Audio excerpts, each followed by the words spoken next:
journey to join my dear late papa, I want simply to say this: thank you.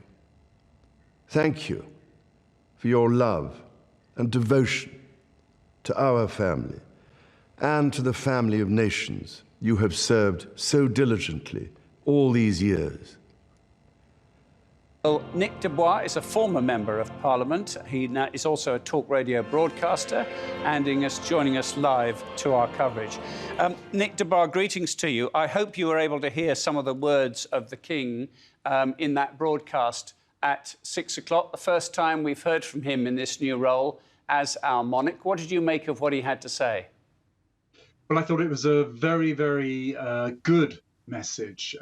I think for Prince Charles, this is obviously a huge personal moment, but also an enormous one in the role that he is about to take on. What I thought was interesting about his speech, to answer your question, was that he essentially continued the message that I think the British public want to hear about the continuity of monarchy.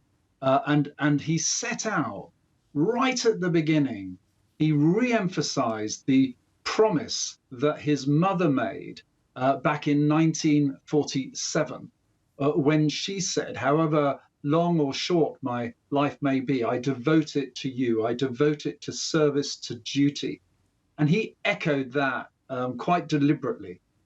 He's learnt from his mother, of course, and it would be impossible to imagine him not following in her footsteps. But he also is setting out really the type of king he's going to be, and we'll hear more of that later on. Because as you will have seen from the palace today, whilst this is a moment of great sadness, something we all feel tremendously personal, we feel bizarrely, it's amazing, as if we all had this one-to-one relationship with the Queen.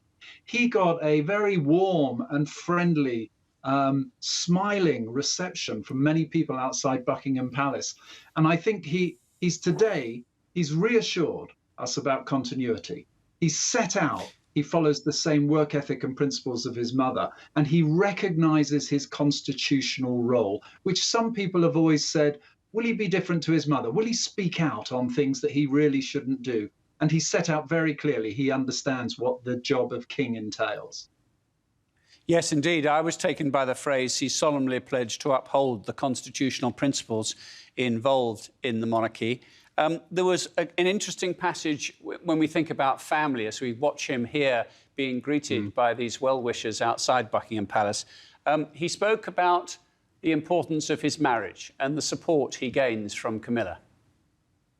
Yes, and I think in a way the palace, who really, if you like, have worked very hard to increase the acceptability, because remember, many years ago, after the death of Princess Diana, the Camilla was when he made his commitment to her, there was mixed feelings about her being in this role, and of course she has stood by his side. She's never tried to take the limelight. She's been a very loyal partner to him and a support, his rock. I'm surprised he didn't use those words even.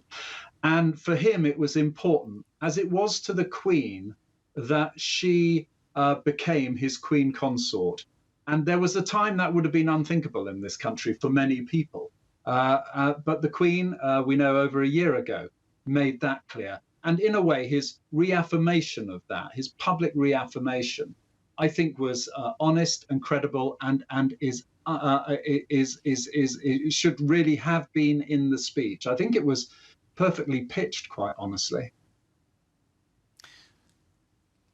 Nick Bois, thank you very much indeed for joining us today. I'm sure we'll have time to talk again. But thank you for those first impressions of a speech, of which more we will hear in a moment.